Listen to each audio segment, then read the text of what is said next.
song on that too? Oh yeah. Oh yeah. It's a very nice microphone. I guess so. It'll take care of both of us. We're talking today with Mr. Rex Rogers of Holland, Michigan. The interviewer is James Smither of Grand Valley State University. Mr. Rogers, can you start by telling us a little bit about yourself? For instance, where were you born? Like I said, I was born in Lansing, Michigan. And what did your family do? Dad was a tool and die maker. Okay. Who did he work for? He worked for I can't think of the town. It was a guy, the name of that plant in Lansing. I know that's where he started, where he got his trade from. And then we moved down in from there to Battle Creek. Okay. Back to Battle Creek and in the country. And he was just working for Eaton Manufacturing Company. The same thing with tool and die making most of his life. Right. Okay. And then where did you go to school? That I don't know for sure. No, where did you go to school? Well, I went to school at Battle Creek. Battle Creek High, well, Panaca School, if you want to all of them. Panaca School was the old country's one-room school. Then in the Southeastern Junior High. Then I ended up down in Central High. Okay. In Battle Creek. And did you have a big family or just a couple of kids? There was 5 of us all together. All right. And before Pearl Harbor, were you paying any attention to what was going on in the world? Did you know there was a war going on or that kind of thing? No, not to speak of. I did hear about the Nazis. You know, Hitler was actually getting pretty bad. In fact, we were in that for a certain degree. Right. And were you paying any attention to that Well, at that I guess point? I did. Yes, I think everybody did. Okay. Now, did you have a job or anything when you were in high school? Were you working or? I quit high school. I dropped out of high school. And I got so far behind in my subjects, I didn't like high school. Now, I hate to say this, but I didn't like it at all. So what did you do And instead? I got a job here and there. I was picking in the summertime, picking apples in an apple orchard. And that's probably the better jobs I had. But little things here and there on farm workers, you know, farm employees. And then I finally did go into Eaton Manufacturing Company with Dad. He got me in there. Okay. And how old were you when you started there? I was about 18. Okay. So that's getting into 1941 or so. Were you working there when Pearl Harbor happened? Or not quite yet? Yes. Okay. I think it was. All Yeah, right. because I was working, well, that must have been about 40 when I went there. Say, it was in 41, wasn't it? Yeah. I must have been there about a year when Pearl Harbor happened. Yeah. And do you remember hearing about Pearl Harbor? Yeah, yes. And do you remember where you were or how you heard about it? No, not for sure. Right. And when it happened, did you figure, okay, you were going in the Army? I figured they're going to go somewhere. Yeah. Yeah, I was just about ripe age getting there, you know. Okay. Now, working at Eaton, were you doing something that was sort of defense industry at that point? Yeah. Or, Right. and was it the kind of thing that could get you a deferment for a while, or were you just waiting for I your could number? have been deferred. Okay. Because on aircraft bolts, mostly we're doing that with the most defense thing, and valves. Okay. So how was it that you wound up in the Marines? For one thing, I had neighbors. I had 2 friends that were in the Marines. Joined ahead of me, right there in that little neighborhood. But to talk about the deferment, I had the manager of that plant bring me into his office and asked me if I'd be interested in it. And he said, "You can stay with your dad, work out with your dad, and you can learn the tool and die trade." Right. And I turned it down. All right. Because I'm mad enough of what was going on, you know what I mean? And I was thinking about the Marines then. Right. Of course, you had a lot of those, a lot of those movies and things about what was going on out there. And I didn't like what they did to Pearl Harbor and a few things like that. And so I figured that was the best place to go. All I right. said, "What you do that for?" People ask me that's because they didn't like the Japanese. They didn't like what they did. Okay. Now, when actually did you wind up signing up? I signed up. Yeah, I guess it was that date. And I was up to that. I got my draft papers, and I went down and talked to the. Actually, I talked to the recruiters, and they said, "Well, you're too close now. Just pick the Marines." So I didn't know you could do that. Sometimes you could, and sometimes you couldn't. Yeah, It just right. depended on when you went. That was a brand new plan. I was one of 4 Battle Cricket, the first ones to do it. There was 3 others beside me. Okay. So describe the process of getting signed up and sent off to training. Where did We you have quite a bit of physical, of course. And where did you have that done? That was done in Kalamazoo. Okay. And then And they sent us to Detroit. Okay. That was a bigger, I guess, a bigger place, whatever it is, bigger setup, and we had some more tests there. That's more physical. Right. I know we were there for 2-3 days, And then where do they ship you after that? and they shipped me to San Diego Okay. boot camp. Right. Yeah, Now, had you taken a trip across the country before? no, Okay, so what was that like? oh boy, really something else. I know, old Pullman train, you know, the old-fashioned guy. I said Jesse James held it up. Yeah, that velvet green in there, you know, and that. I spent most time looking out the windows. Just I wanted especially to see the west. Right. Now, what time of year was it when you were going? That was in early, February yet, right in the middle of February. Okay. And that's before. I had a break when I left, got signed up in Detroit. They give us, I think it was 10 days or something like that yeah. to get your things together or whatever. All right. So that'd be 43 then. Yeah, okay. right, 43. So you're going across the country. I don't know how many men did they put in a car. Oh God, there's quite a few in there. I'd say like whatever Pullman holds, maybe a 15, 20, something like that. They weren't squeezing extra bunks Oh in or yeah, anything. no, they give us. We had pretty good things there. What do we call them? It was had a porter taking care of us, and he'd make the bunks down for us, and night put them away and things like that. Get things. You know, pretty good or service then. when they made stops, like once in a while, not very often you got a bottle, but it wasn't those days. It was later on. Right.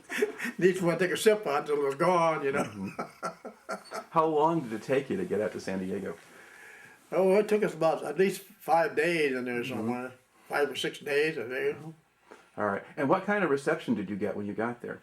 Not much. Okay. Oh, terrible. I shouldn't have said that. I guess I might as well. Sure. Now the guy was nice at Treasure Island. Or I meant when you got off you go to L.A. really. Okay. You don't go right down to Dago. You go into L.A. And he had I think a warrant officer rode with us on the way down. But, it's quite a ways down from L.A. to Dago. And he was telling us just nice, tell us what we was going to have to put up with, kind of a life, how much of a change in our life is going to be. You know, you're going to be jammed in with people and a lot of things. You know, it's just kind of a different way of life entirely. I just want to prepare you. Right. Well, they got us down there to the recruit depot, and guess what met us? He was about as tall as the ceiling. He had shoulders like this, way down here. And he said, "You're the lousiest looking bunch I ever saw in my life. They're scraping the bottom of the barrel. When are they going to send me next? I hate every one of you." All right. So that was our greeting. There you go. Well, that's why I ask, because sometimes that's what you get. He oh my God. They put us into a little place and showed us how to make up our beds. But it was this thing they do. Sure. They wanted to put the worst at you, see if you could take it. That's what it amounted to. Right. We never saw him anymore. Okay. Thank the Lord. So he had a specialized assignment of reading. He did specialized, and they was meant to do that. That's to put they want to see if you can take it. All right. And that's where it starts. And then from that day through boot camp, it's just one slap bang thing at you all the time. You know what I mean? They really ram it to you. All right. Well, how well did you deal with all of that stuff? I knew what it was for. I really knew right down deep what it was all about. Sometimes it'd really irritate you, but you knew it wasn't going to always be that way, and it wasn't. So how much trouble did you get in there? How much trouble I get into? Yeah. Not right yet. I wasn't really getting into trouble much yet. I got a little trouble later, but No. I didn't. I kind of slid through. I was in the middle of the platoon. Just an average guy, and the only time they ever picked on me was a speak of was what the heck was it? He stopped it. No, the rifle sling was loose. When he was going through the march of the rifle, the OM Garand, he stopped it and soon had to tighten up his sling, and he said, "What are you going to do when you haven't got me to take care of you?" Something like that. About the worst thing. I did have shoes didn't fit me, and I took it to the junior DI on a Sunday, and whether that's got anything to do with it or not, I had a bunion in there. But I mean, it was sore. And he tried to tell me that, well, It's just if you're not used to wearing shoes, it'll get toughened into it. Oh man, it's just worse than everything. Wash my clothes for me. You know? Well, like near to the junior, I guess. He asked me about it. I told him about it. He took care of it. He took me right to the old quartermaster. Said, "Get this guy a pair of shoes that fits him." All right. Now, how did you do with all the marching and drilling and that kind of stuff? I'm all right, no problem. Were there guys who were washing out at that point? Yeah, there were some that, there was not so many washing out, but they had problems. You know, they picked on all the time. And certain ones, you got to have some in every platoon that they're going to be a fall guy because they're going to pick on them. You know. Now, how long did the boot camp process take for you? That was they had a shorter period then. They was rushing you through. I think it was 10 weeks. Okay. Something like that. And then at the end of that, where did you go? Then they went on to Miramar, where they made choose or try to figure out where they're going to put you. Camp Miramar. You've heard of that? Yes. The gun, or they call it the Top Gun. Yeah, that air base. And they gave you a certain amount Now, of tests. that being an air base, had you already been sort of directed toward That's what I was. It was air base, directed toward Okay. that in that direction. Okay. Now, had you chosen that, or did you get there because of the aptitude tests? I didn't choose it. It was a test radio check. It was dot dot dot Morse code. Right. They played that. They asked you how many dits there was, how many dots. Well, they said I had the ear for it. All right. And we need radio man. Okay. So that's how I got into Texas A&M. And a radio man there, rather than the guy carrying the pack in with the rifle platoon in the middle of the jungle. So not a bad deal. Oh yeah, it ain't a bad job. It ain't a bad job. All right. Now, what was set up like for you at Miramar? What was the base like there? It was kind of rustic in those days. They had we bunked in at a big old warehouse, empty warehouse where we stayed, and it was a part of our training. Yeah, but I know we got on our rifle range to see if we could, how we were going to be able to shoot a Jap or whatever we had to do with them anyway, because we hadn't shot for a long time. We did go to E range spent a couple of weeks at E range at San Diego during the boot camp. That's one thing we did while we were there. And what is E range? And that's what they call it, the name of the rifle range, where you go and sight in and learn how to shoot. So you don't know why they call it an E range rather They than probably something got else. another A or something someplace, I don't know, whatever it is. Okay. I don't know Now, why they call what it. did most of your training consist of at Miramar? I mean, was it stuff related to radio operation and that kind of thing? More or less just getting the stuff packaged together to get on the ship. What it was. It was a staging place, really, Right. what it was. Okay. So how long were you there? Not very long, probably maybe a month or two. Okay. But in that time, you were learning radio operation and those kinds of things? Yeah, well, we hadn't really got to it yet. Come right down to it. Yeah, that's why we had to leave there. After we left there, that's where I went to Texas A&M, Okay. and they spent about, I think, 7 or 8 months there. All right. Now, while you were there, did they have you taking some regular type college courses or just more specialized training? Specialized training. All right. We had a little place all by ourselves. We lived in the dormitory just like the students.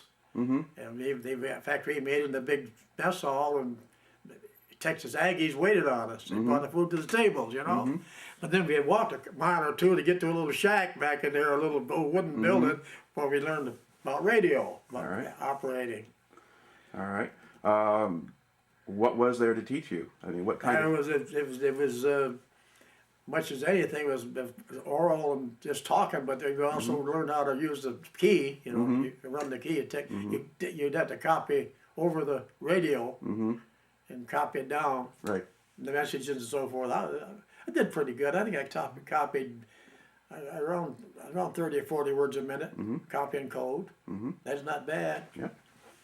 All right. Now, did you learn anything about other kinds of radio communication or radar or stuff like that? At that time, I didn't. Okay. But we did. We had what you call oral radio in a way, like we do all the time. You know. Okay. Voice procedure. That's what it was. Okay. Now, as you're going through these different camps and staging areas, did you get much of a chance ever to go off base or do anything else? I mean, You could, here and there. Yeah, it wasn't really that tight. Yeah. So what was there to do? There wasn't much to do. Yeah. If you're at Texas A&M, what was there to do? Well, we end up going to some little town, getting too much to drink or some darn thing. Mm-hmm. I didn't do it only. I fished it 2 or 3 times all the time I was there. I didn't want to. Mm-hmm. A lot of times we had to hitchhike to go where you're going, like a little town of Brenham. We used to go there, a little cow town, get us a hotel and some booze, and look for the girls or whatever. And it wasn't worth it. I'd rather stay home. I stay home, bat flies and grounders out in the field, play pepper, you know. Right. Right. Okay. Now, after you finish up the time at A&M, where did you go after that? Back to Cherry Point. We haven't been there yet. No, we hadn't been there yet. Cherry Point. Okay, and where is that? That's North Carolina. Right on the old Cape Hatteras, right in the area, air station. Okay, and what were you doing there? There we formed up the AWS-2. Okay, and you want to tell us what those words represent? Well, you're getting The Air Warning Squadron, was that Air it? Warning Squadron. Actually, what it's for is locate, detect enemy, approaching enemy, and also instruct your fighters where they are to go get them. All right. Now, were you learning to use radar at that point then? Yeah, Okay. that's radar. All right. And what kind of job did you have? There, I was still just basically a radio man, but I also got into radar too. They taught me quite a bit about it just from being there, where they needed somebody. Right. Got short, and I get on the scope. In fact, I reported a whole bunch of bogeys one night. Coming into Guam, there's a whole bunch of them, no IFF at all. Yeah, we scrambled the fighters, but they never did find any. I guess they found out they just forgot to turn it on or something. They didn't get into any nothing serious, but it was scary. I know that. And I think I found it in these papers at the time. Yeah, the captain's log, or the skipper's diary. All right. I think it's in there. That's getting a little bit ahead of ourselves there in the story. So we got you there in North Carolina. And how long did they keep you there? Wasn't very long, a couple months. Okay. I did go out to Oak Grove Field for a while, sent me out there for a while. I don't know. Oak Grove, I always thought it was in Carolina. But I've seen one of the guys wrote some literature in some of these papers where they called it PA. Well, I guess PA, Pennsylvania is not very far from North Carolina, is it? I don't think. Looks like I believe it's right next to it. It's not too far. Yeah. I mean, you've got some, Virginia and Maryland in between. But I always thought it was, looked like this much where Cherry Point area. That's where I got the story where the plane tipped over. So we see stuff like that all the time, though. The new pilots, those U's were hard to land. You're sitting way back. You use the F4Us, the Corsairs? F4U, sitting way back. The pilot couldn't see very well when especially coming in for a landing. And they had 4,000 horses in that baby? But I liked them. But we used to bet on what's going to make the best landing. We'd flip a quarter on the ground and watch it. And that one that tipped over us, it was my plane, the one I picked. Okay. Now, where did the plane tip over? Was that at Oak Grove, or was that? Yeah, Oak Grove. All right. And can you describe that incident then a little bit? Well, he was coming in for a landing, and I don't know what did happen. He was doing a good job coming in, but all of a sudden he wasn't on the runway. He had gone off into the soft sand. And then what happened to his aircraft? And then he just right down the proper right down in the sand, and she just right on over. So he's flipped all the way over, and he's on his back. Flipped all the way over on his back. And then did the plane catch fire at that point? Well, it was catching. Yeah, it was starting to burn when we rushed over there. So we was digging in ready for put a radar van. We'd dig a ditch and get them down underground. You know, that's what we were practicing doing it. You know, which that's what we did do on Guam. But so you were there minding your own business, and this plane came we saw this. We went over and just it flipped over. Rushed out there and done it. How many guys were with you at that point? I was going to guess about. I don't know for sure. I don't think as many as you thought, though. You would think. I thought first there was maybe 20 or 30, but there wasn't. There were more like 12, 15, because there wasn't any more of that around there. And you guys managed. And we managed to get that plane up. So you actually tipped the full strength. Pull it back over. All the same time. He said that's what Colonel Baylor said. He never saw men work as a team so much so good in his life or something. They never rehearsed. Yeah. Didn't know anything about what they're going to do. Well, human Yeah. bodies are remarkable things Yeah, sometimes, and you sure guys did. had something We to do picked and you did it. That's I heard saw that one on TV last night talking about that. Yep. And so that was 5 times more than average. In fact, this one guy got a great big, huge weightlifter. Said the average man, if he gets enough of this, whatever it is, at him when he's scared, he Yep. can do just as much. Okay. So you've already had a certain amount of Yeah. excitement there before they Yeah, actually ship you yeah. out. Now, at what point do they actually send you overseas? That was off Pearl Harbor, or out of a field, actually, what they call this. It's EWA field on Oahu. Now, how did you get out there? That was from, let's see, how did we get there now? Oh yeah, we got on the boat there at Barramar that I was telling you about. We got on Clinton Bay, USS Clinton Bay. All right. Now, had you stopped any place else after Pennsylvania before you shipped out? Or did they send you from there to California? Went back to the point. Went back to the point. Right. And that's wasn't too long after that we packed up and went to the ship, Okay. which is Clinton Bay. All right. Now, did you get back across to California by train again, or did you get on a boat on the East Coast? No, we had the boat right there, San Diego. Okay. But you had to get from... Yeah, from Miramar. Yeah, but you had to get to Miramar from something. You had been out in Pennsylvania and Oh yeah, and we had to go North back Carolina. across that again. Okay. We're just trying to follow here this story. Yeah, we had to go make back sure we across don't lose any chunks of the country. Across the west, on a train. Yeah. Well, I don't know. You guys train so many different places. Oh yeah, my God. All right. So they load you out in a boat. Describe the ship they put you on. It was like I said, it was a baby aircraft, they call it. Aircraft carrier. Rebuilt. Right. Took some other ship and built it Okay. into So a maybe small. a sister ship of the ones that were at Lady Gulf. Yeah. Yeah, because you had the Gambier Bay and a few other bays. That was about a 5 or 6 day trip going across the Atlantic. I know it got awfully seasick, especially going out of the States. Yep. And rougher than a cob out there. And we slept on top, outside, Right. to keep from getting seasick. Felt better when getting that cold breeze hit you, you know, and the little spray. And we picked an empty gun turret. And the buddies and I slept in that. And I remember the old man, or we call him the old man, the captain, one day with general quarters getting up in the morning, and he spotted us in there. He says, "These Marines, they get me." He says, "I joined the Navy because I wanted a good place to sleep, rather, good things." And he said they got a place they can stay inside, and they're down that gun turret. Well, that's why they're Marines, I guess. Yeah. All right. Now, you get out to Hawaii. How long do they have you out there? Oh, it was quite a while. I was trying to discern when that was. That was in the spring, wasn't that, when we went over there to start with? We was in there a good while. I'd say 4 or 5 months anyway. Okay. And what duties did you have in Hawaii? Were you working in a radar station or just I was in what they call the Helen site more than anything else. and what's It's that? a long range radar. Long range, they call it the 270. Okay. And how far? And was that looking for aircraft? yeah, looking for RC, Okay. RC, any kind of All right. And how long a range did it have? Oh, it was a good one. I don't exactly remember. It was a long range, baby. You go way out there a long way. You usually put it on a high place. Right. Get up on a high mountain. All right. And so, did you have then? So were you then based up on a hill or up in the mountains someplace? Or Yeah, okay. we up towards the, yeah. And about how many guys were working with you up there? Oh, there's about 15, 20 in there somewhere. Now, when you were off duty, did you get to kind of go, down into Yeah, Honolulu? we did mountain climbing, so things like that. But did you get into town or out to the beach? Never and did, things like that? not very much. We didn't get. We did get into Honolulu a few times. Yeah. Okay. And was there much going on at that point, or was it just? Yeah.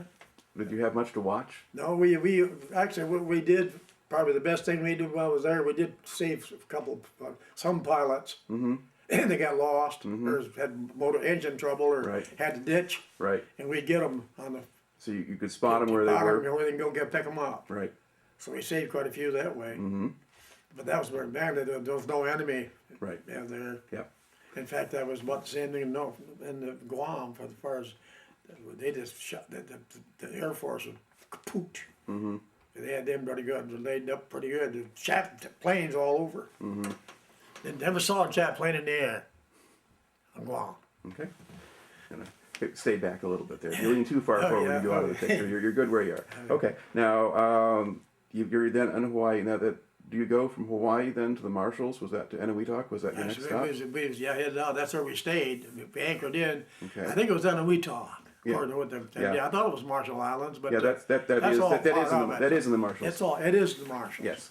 And that was one of the main bases we had. We had a great, huge harbor. Yeah. And was that just a staging area for you? And they were just waiting to see what they were going to do, what was going to happen. None of us know where we were going. Right. Okay. Now, how long did you stay there waiting? Oh boy, it was there twice anyway. Was there for quite for a while, and then we went to sea to go, and we spent a week or two just going back and forth.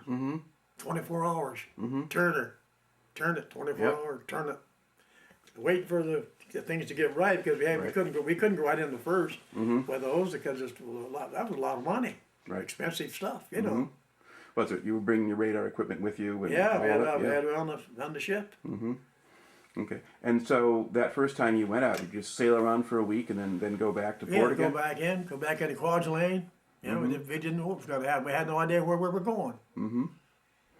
It went on and on for a long time. Yeah. Probably there was some plan that didn't quite come off that way, or maybe they didn't need you, or it was taking longer than you thought. Yeah. Now, while you're going through this training, and particularly once you're out in Hawaii and then you're out at Enewetak, were you able to keep track of how the war itself was going, where the fighting was, that kind of thing? No, we didn't. Not without like that. Didn't get hardly any news at all. Yeah, so it was kind of hard to figure out where you'd be going. Yeah, they kept it. Yeah, we didn't. We didn't know it was going to Guam about the day before we did it. All right. Now, when did you finally get to Guam? Oh, that's according to what I'm reading now. It was like first part of July. It was the latter part of June. So I must have spent a week or so just puttering around out there trying to get in. But you actually landed July 21st. Okay. And is this 44 then? Yeah. Okay, so about a year of the war left. Yeah. Okay. Now you get to Guam. What condition was Guam in when you got there? The buildings, the people, anything else? Yeah, there was a lot of fire, a lot of action going on. I saw a lot of action. Dive bombing, bombers and the U's dropping bombs, strafing and bombing, and then the Navy laying off with the battle wagons, about here, throwing big 16-inch shells in there. So you're there at the point when the invasion, when they're actually attacking Guam. It was. I was there. I seen it from a distance. And I don't know what happened. I was supposed to go in. They even took everything I had. But the clothes on my back, I did have my rifle and my helmet. And I had no place to sleep. My friends were all gone. They'd already went in. And I ended up with the skipper, my radio man for the flagship skipper. Okay. And I didn't remember doing very much. Yeah. That's how I was up there, him watching the excitement going on. He didn't have his own radio man? He didn't have his own radio man. In fact, they had. We was trying to get in contact with the LCI that we carried on our ship, and they were supposed to be taking in supplies and also bringing back. I suppose the dead. Yeah. I don't know the wounded and the dead. Whatever, but they could keep it running. And that's what his big purpose was. He was having the only thing I can remember about the thing. It was that I did anything. He'd say, "Have they got that thing going yet?" And I found out he was the man. He was the big man. I didn't even know that. I was up on the bridge with him, I don't know how I got the job or what the hell where I come from. And consequently, I was on that ship for so you have kind of 2 or 3 days, not any place to sleep. Yeah. But aside from that, you had a front row seat for the invasion. Yeah. And didn't have to be shot at. That's right. Yeah. Now, when did you finally get off of there? That was a couple of days later. Okay.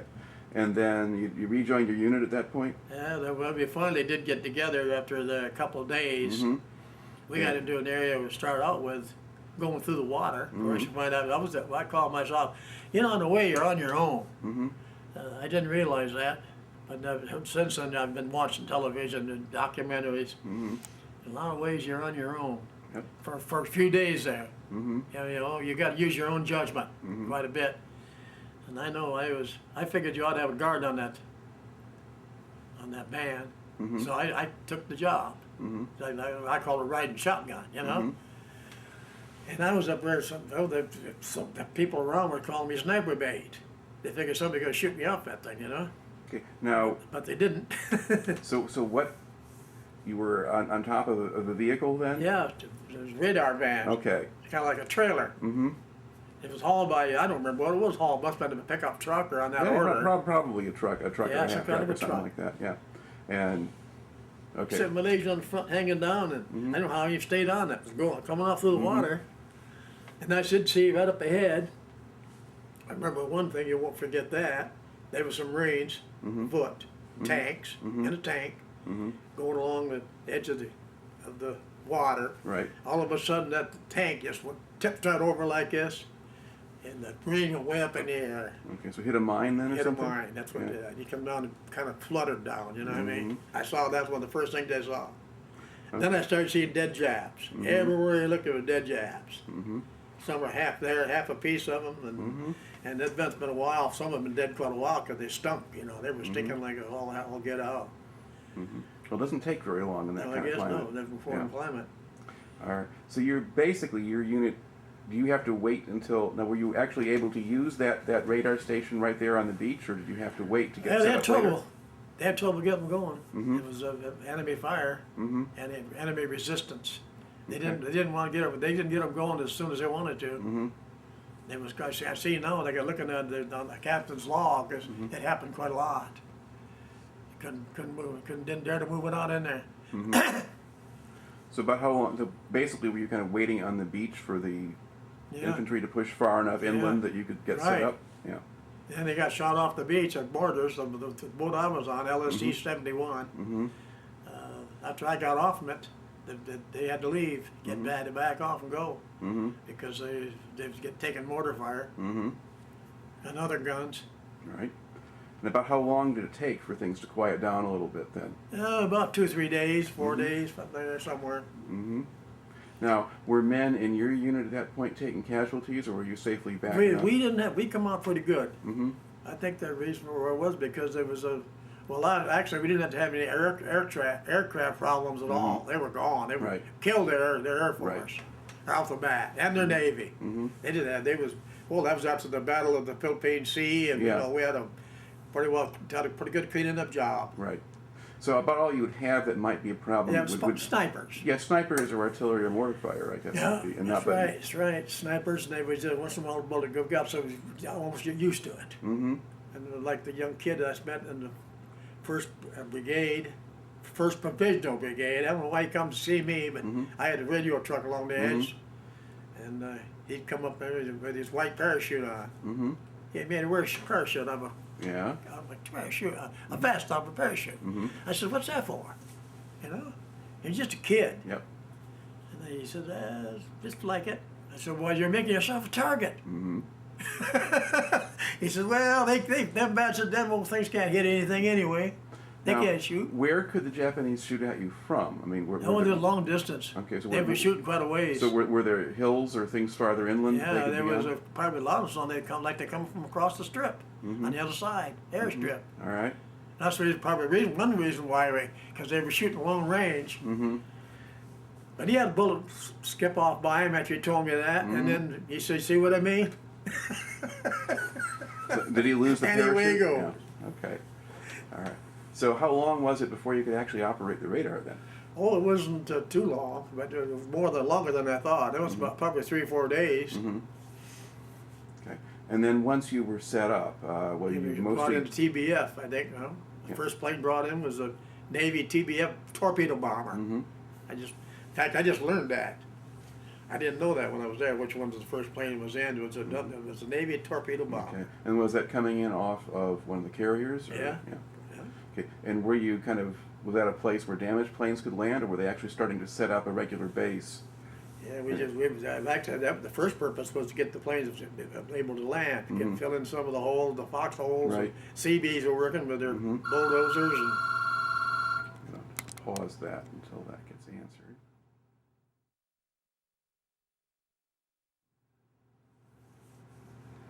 Okay. So the Seabees are there. They're working on the airstrip and so forth.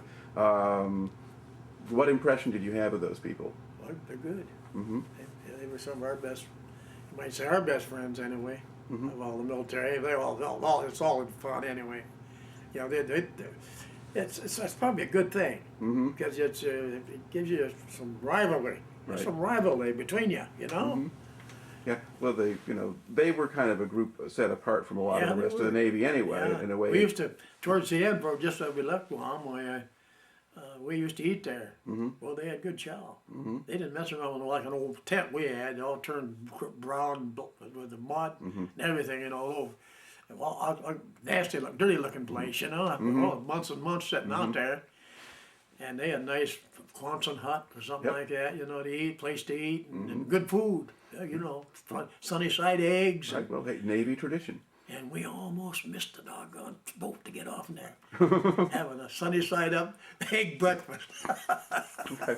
Now, while you were based on Guam, did you see much of the native population there? Yeah, some. Yeah, as I said, we had the one family in Araha we were pretty close to them. The Francisco family, Jerry Francisco. And did any of these people kind of, work for you or do jobs for you or that kind of thing? Yeah, they did our laundry. And things like that. And like I said, they tried to give us, be hospitable. Yeah. And That's why we didn't want to hurt that Jap. He was a man, that was somebody's husband, and Okay, yeah, explain that one a little bit. Yeah. You'd mentioned this before we went on camera. So you're friends with this family on Guam, and they had a Japanese soldier inside their house.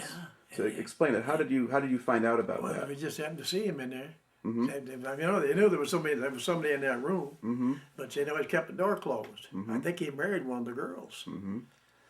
And finally, one day they opened him open, and we could see what was in the bed, and he looked like a Jap. And I mean, a sick one too, but he was as thin as the old man, terrible. And we talked it over. What should we do? One thing or another, and we just figured he was harmless anyway. Yep. And he was her husband, and they're good people to us, and we didn't want to do that to them. Right. So he was no problem anyway, and we didn't see it, ignored it, Right. But then what happened later on? Well, some troops came in and didn't feel the same way as we did. They took him on, that's what they heard. Now just what they put you here, took him on, killed him. And it's sort of hard to tell. I mean, Yeah. maybe if you turned him in, he might have just been a POW at That's that point. right. It wasn't the right thing to do. But you weren't really trained for that, were you? No. Like I said, I used to ransack caves and look for souvenirs. That was one of my off time. And of course, you never know what you're allowed to run into there. Right.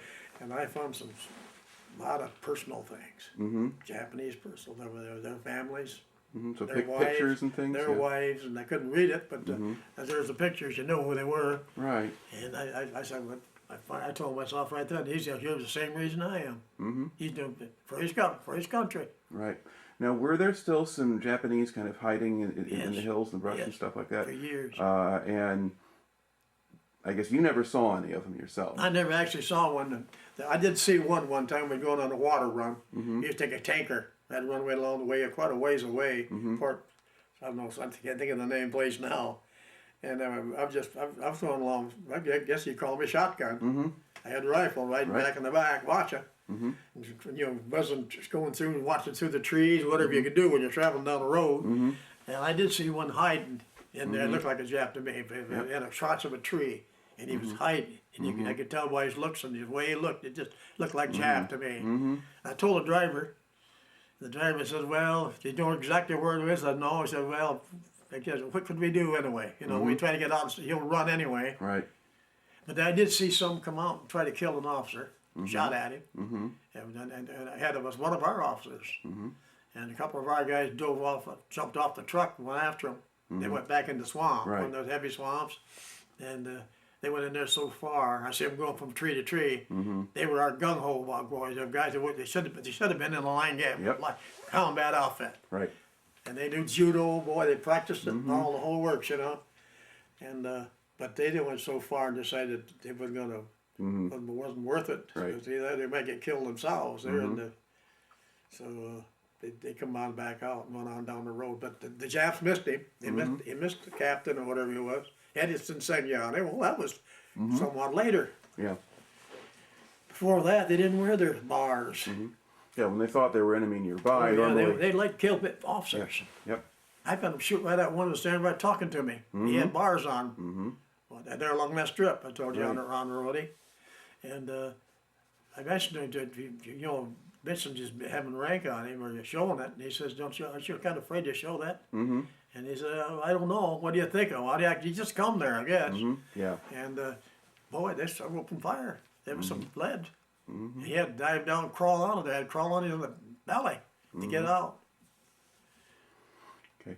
Now, while you were, so basically, were you kind of on Guam then for about the next year? Was that kind of your Pretty close. your station? Yeah. Now, while you were there, what did they do in terms of providing entertainment or other kinds of stuff for Betty you? Houghton for one thing. Okay, you got She had that. a show. Okay.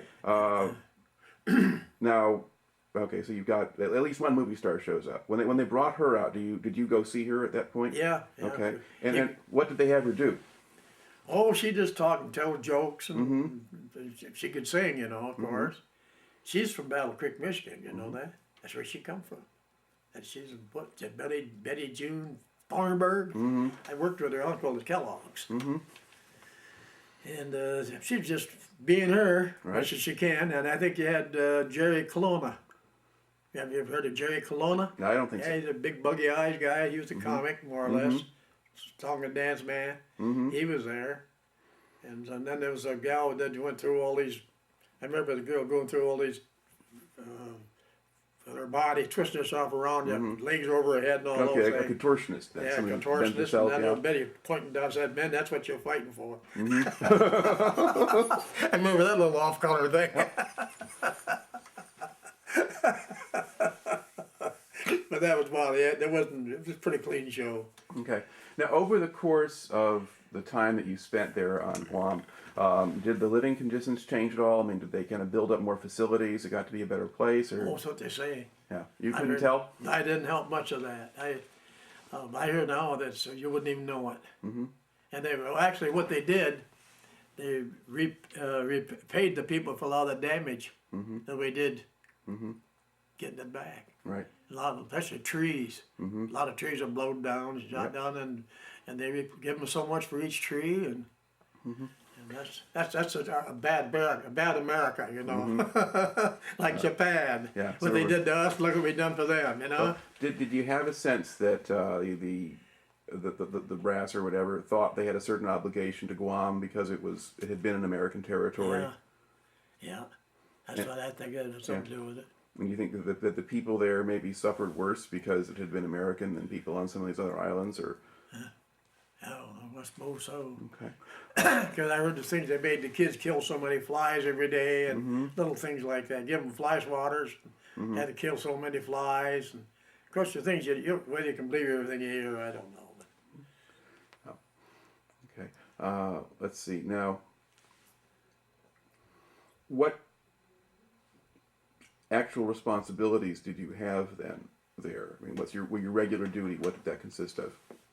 Well, I had guard duty quite often. I had to take my share of that.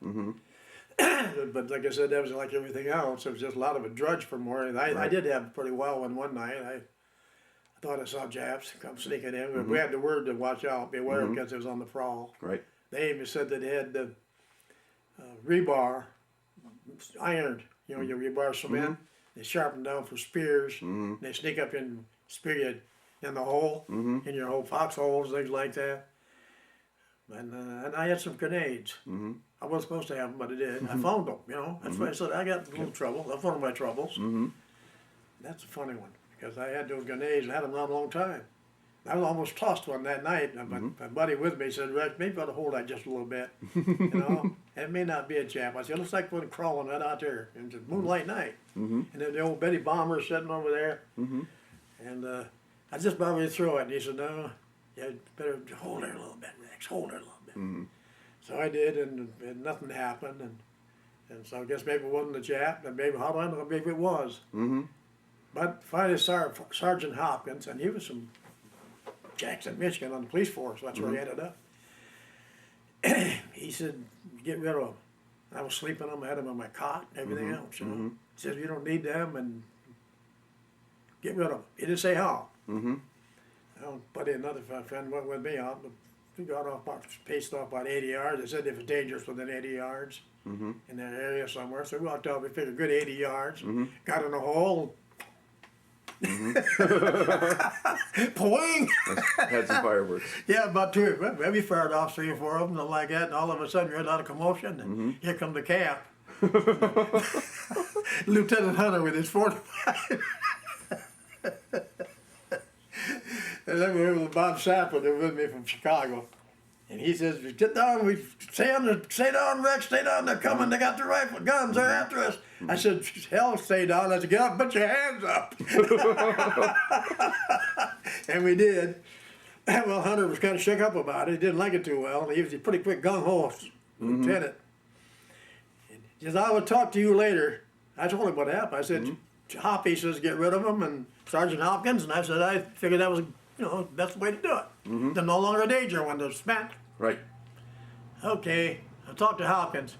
Well, Hopkins told him the same thing. Hopkins gave me a favor, and I suppose that's what the way it was. And he said he called me to his tent and told me about it. And he said, I was sitting here writing to my wife, and I said, he said, how peaceful it's been here the last couple of days. Everything's nice. And he says, all of a sudden, I had to find her later that I'm on the deck. He said, the shrapnel just comes through the tent.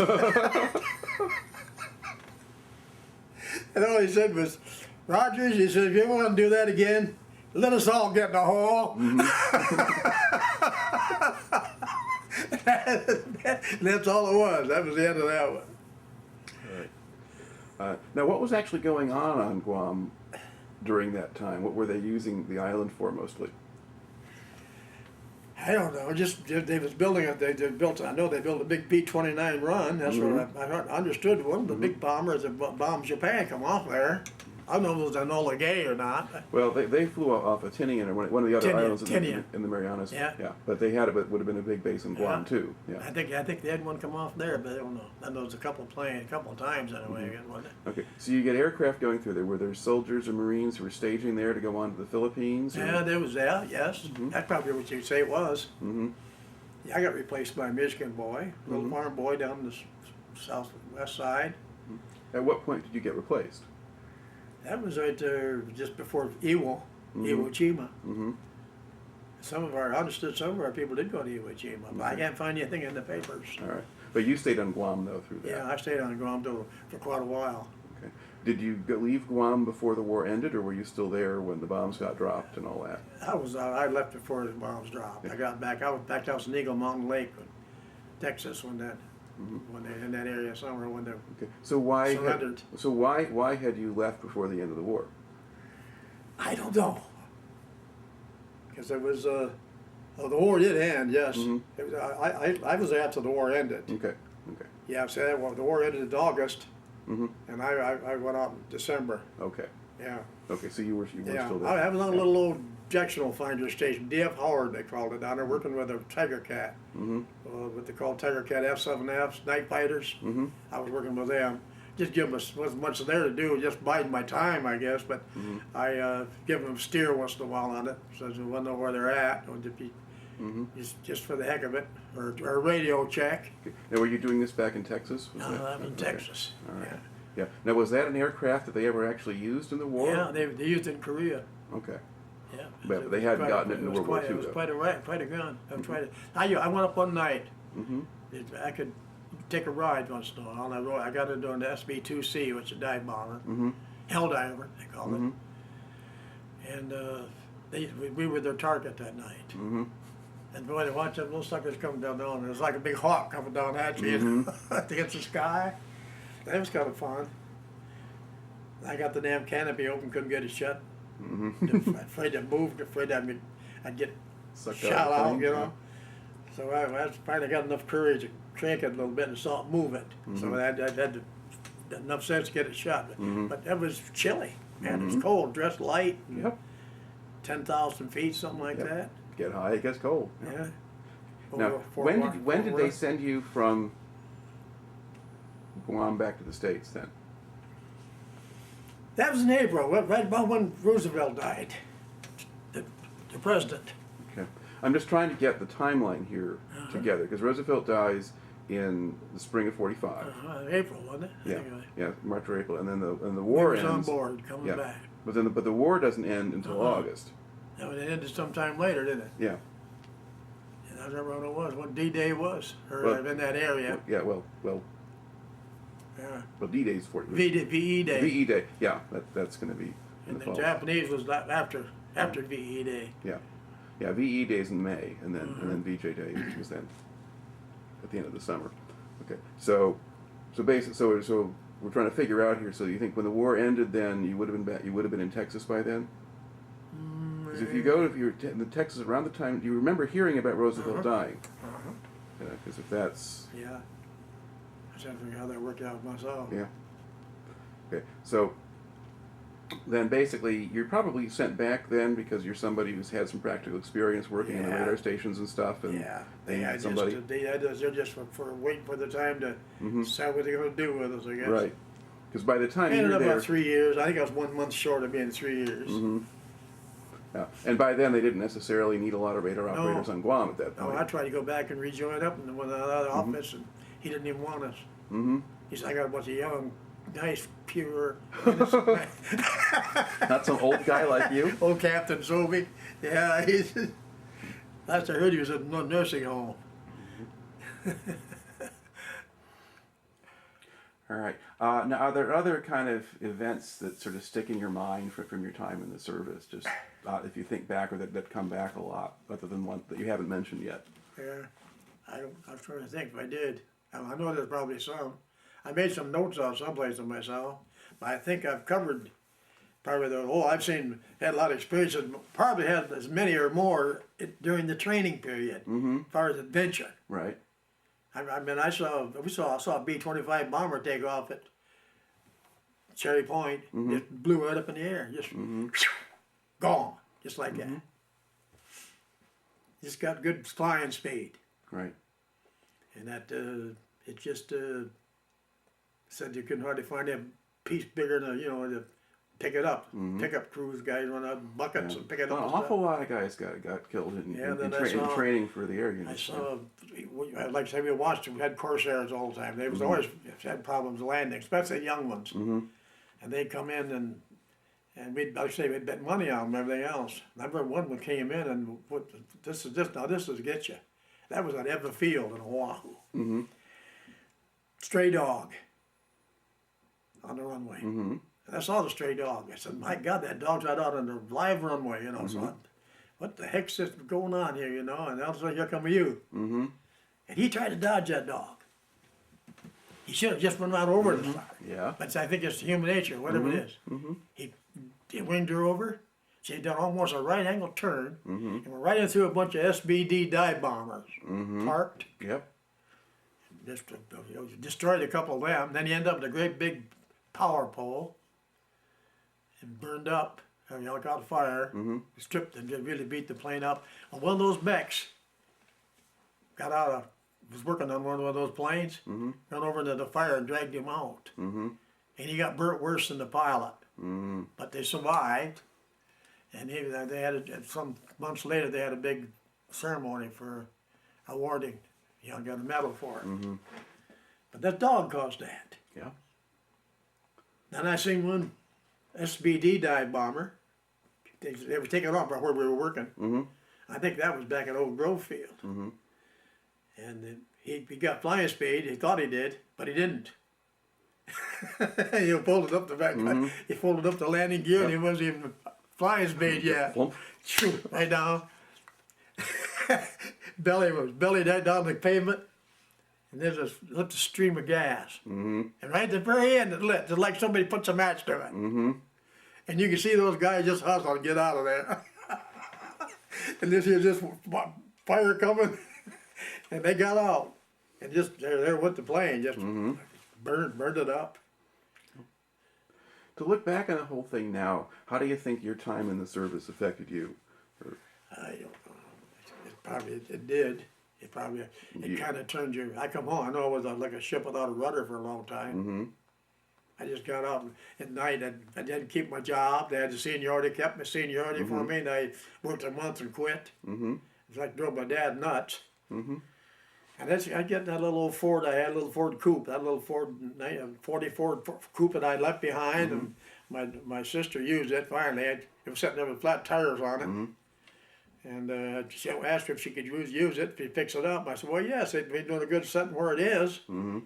I just went around, I think that was King Road, Road of the King, or King of the Road. Yeah. I know, we called night, you know, when people broke down, I'd help them on the highway. Things like that, anything like that.